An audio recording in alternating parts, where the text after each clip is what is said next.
喂，哥，好似據聞你呢間餐廳有啲獨門武器喎，係啊，講嚟聽下點樣耍家嘢？係啊，有私房菜啊嘛，係啊，私房菜啊，係點樣㗎？講嚟聽下。你買嘢過嚟加工咯，想食咩都買過嚟幫你整咯。哦，咁喺邊度買㗎？對面有街市嘛，餐廳對面有個街市啊嘛。哦，喂，如果我哋想去買啲靚啲嘅海鮮咧，仲可以喺邊度買啊？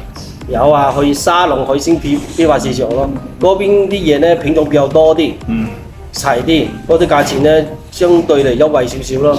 唔係人人都可以咁得閒去買餸㗎喎。我可以幫佢買咯，呢個餐廳有個服務啊嘛。哇，咁好啊！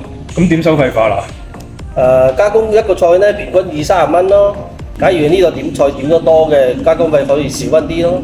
以我經驗咧，我去咗旅遊區食過咁多次海鮮咧，我亦都幫襯過佢哋買嗰啲海鮮俾佢加工，咁發覺咧佢哋做啲口味出嚟都唔係太好，但係就咁好似煮熟嘅啫。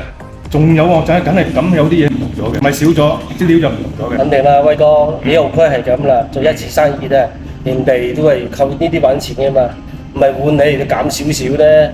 啲嘢咧海鮮咧新鮮，佢嗰邊咧冇咩烹調技巧嘅，只係簡單炒熟俾你就 OK 啦。係攞翻我間店咧都唔同啦，我好用心幫你烹調，點你要咩要求我點整俾你。我明白啦，粵港真係唔係一間茶餐廳咁簡單嘅。梗係啊，呢啲係我獨門武器啊嘛，點出行啫？唉。